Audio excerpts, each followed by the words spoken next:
whatever schedule works for you, there's no magic pill. There's no, magic bullet as far as that goes.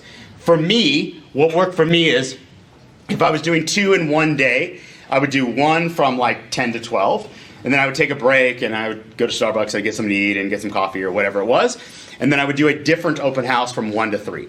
That's what worked for me. But you have to figure out what's your sweet spot, what works for you, what time you like to do it, which day you like to do it, all of those kinds of things. I get asked a lot, things like, which day is better, Saturday or Sunday?